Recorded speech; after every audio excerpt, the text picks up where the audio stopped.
Culture Mag, bienvenue, vous êtes avec nous pour suivre l'actualité des arts et des spectacles à travers le monde. Et au sommaire aujourd'hui, de la musique. Michael Miro sort son deuxième album. L'auteur du tube Dame Dame Deo nous rejoindra sur le plateau pour nous en parler. Nous vous ferons découvrir une compétition de films pas comme les autres. Et enfin, nous vous plongerons dans l'univers créatif et polémique de l'architecte Zaha Hadid.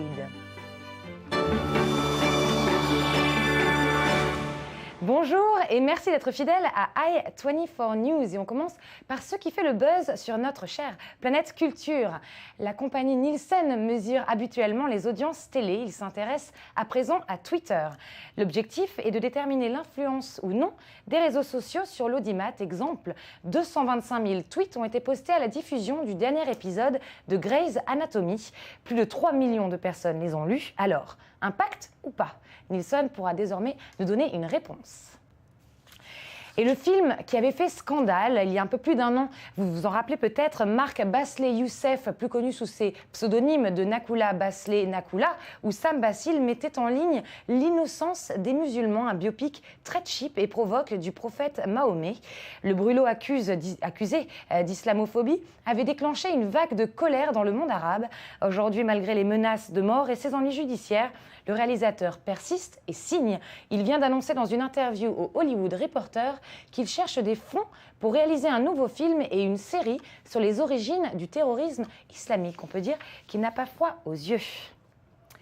Et un autre film, définitivement celui-ci venu de l'espace, Gravity, le long métrage d'Alfonso Cuarón avec George Clooney et Sandra Bullock, atteint 55 millions de dollars de bénéfices pour son premier week-end d'exploitation.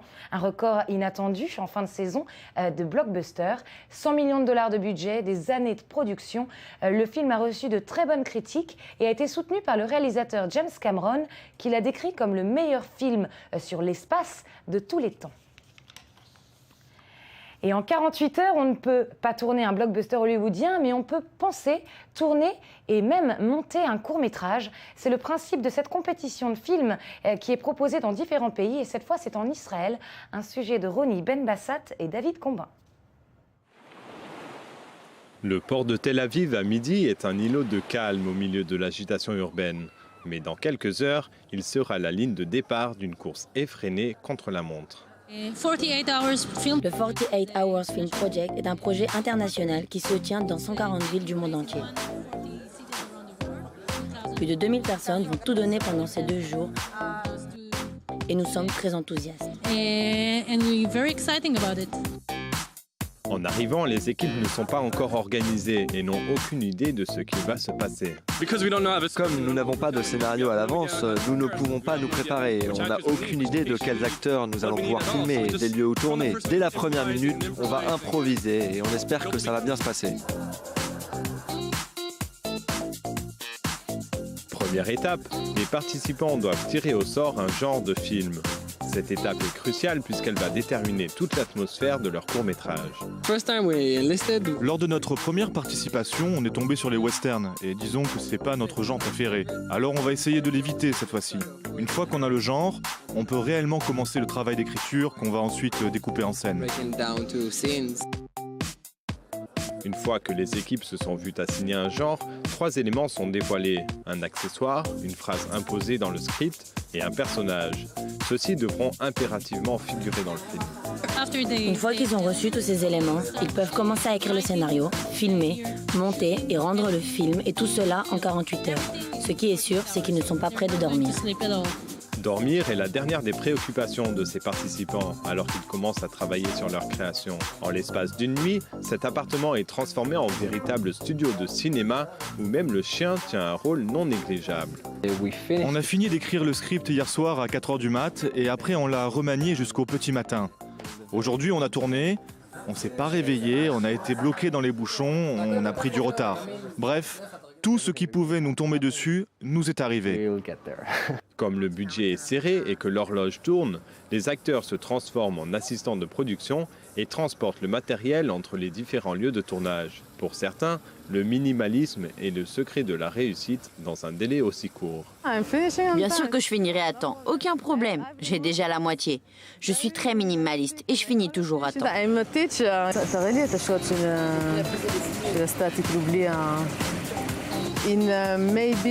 En presque moins d'une heure, on avait un scénario. Et à 7 heures, on était là avec une magnifique lumière. On était tout seuls. C'était parfait. Un seul jour de tournage et c'est dans la boîte. Le temps est venu de passer au montage. Ce sont les dernières heures et elles seront cruciales pour transformer les rushs en un court-métrage de 4 à 7 minutes. Une fois le montage bouclé et le film terminé, s'engage alors le sprint final vers la ligne d'arrivée, un petit café en centre-ville. En quelques minutes, le lieu se remplit. On a travaillé dur, mais c'était sympa. Tout s'est arrangé, même si un peu de temps en plus aurait été utile. Mais ça fait partie du jeu. Certains participants profitent des derniers instants pour revoir leur production. D'autres n'ont pas eu le temps de terminer et malheureusement, aucun retard n'est toléré. 2 jours sont passés et la vie reprend son cours. Il reste seulement aux juges à visionner les films et à rendre leur verdict. Un travail qui risque de leur prendre bien plus de 48 heures. Et Sarah Khatouka, qu'on a pu voir dans ce reportage et qui est l'une des participantes donc de cette compétition, est présente sur notre plateau. Bonjour Sarah. Bonjour. Et vous parlez donc aussi français. Aussi français. Alors nous, on se pose la question déjà, qu'est-ce qui vous a été imposé? Quel thème vous a été imposé? Ok, la première chose, on devait tirer au sort le genre. D'accord. J'ai tiré film d'amour, comédie romantique.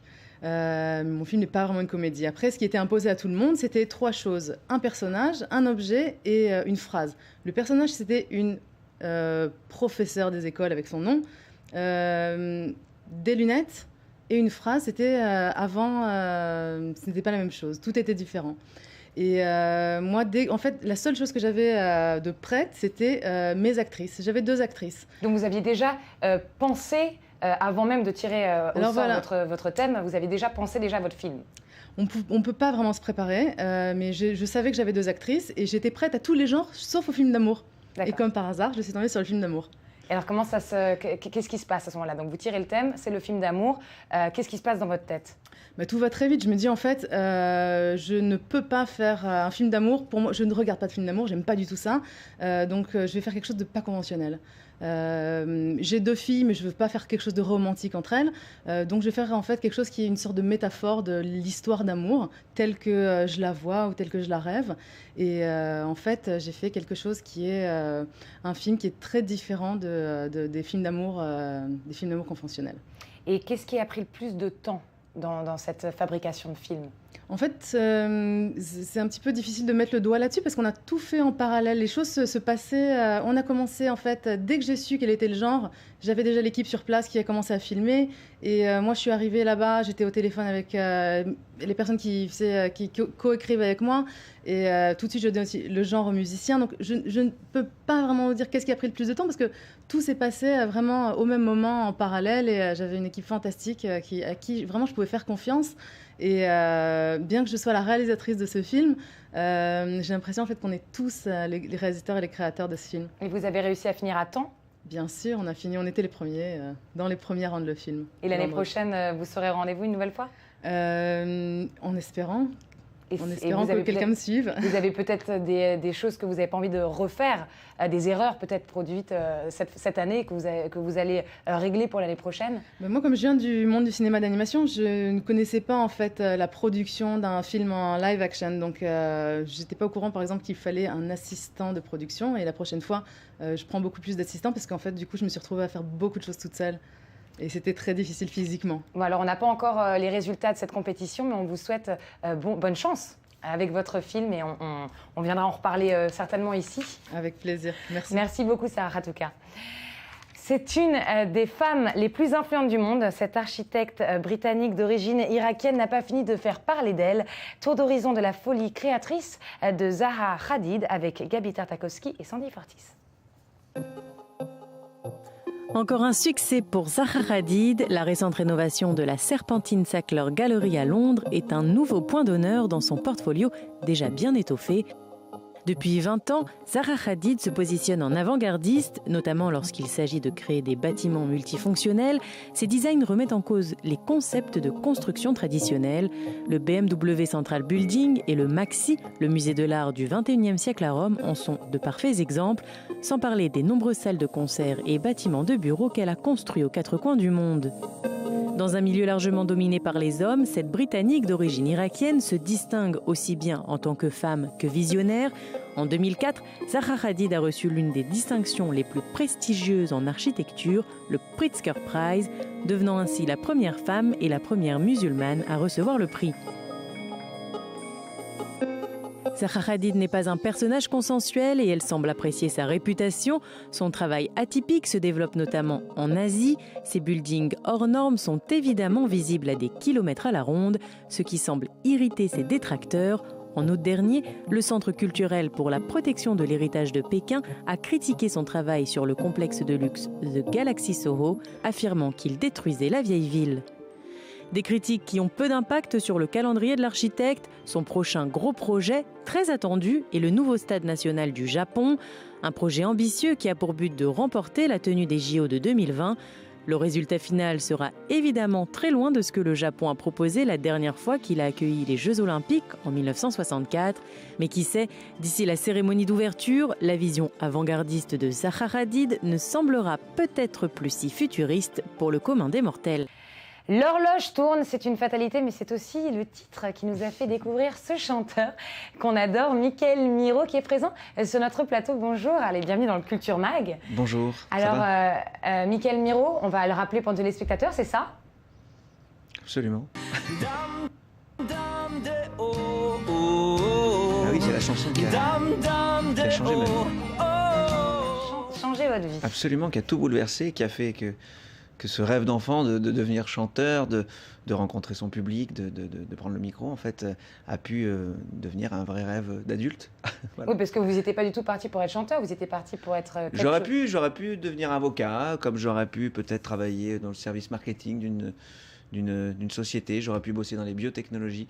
J'ai fait beaucoup de choses avant d'arriver à la musique, mais toujours en parallèle de toutes ces vies ou de ces études, la musique prenait quand même une place importante.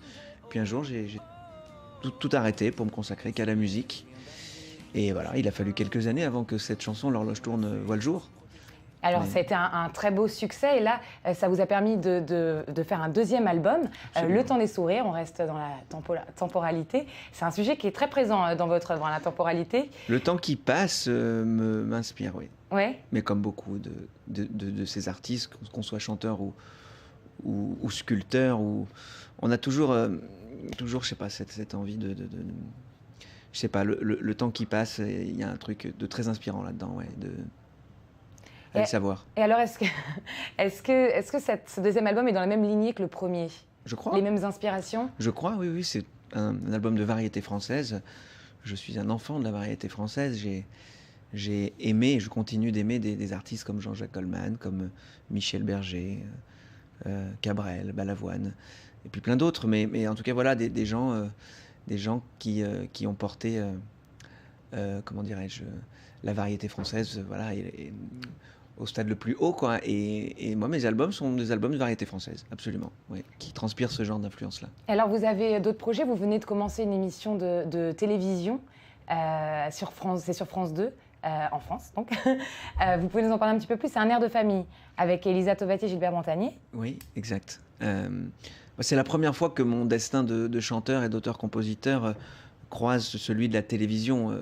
J'ai été invité à faire des émissions de télévision, mais on m'a toujours invité pour chanter mes chansons, ou en tout cas pour faire le métier de chanteur. Là, c'est différent parce qu'on me demande justement d'endosser une nouvelle casquette, celle de coach, de conseiller, de parrain.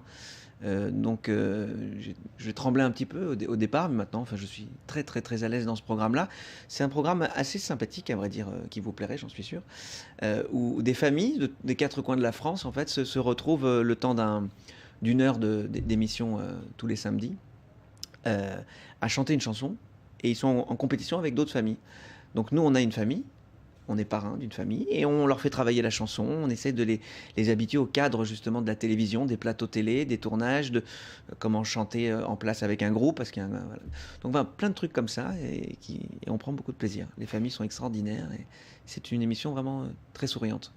Et on dit toujours que, pour en venir à votre album, on dit toujours que le deuxième album, il y a beaucoup plus de pression que pour le premier. Est-ce que c'est quelque chose que vous avez ressenti? Un peu, oui. Je m'étais juré de ne pas me mettre de pression.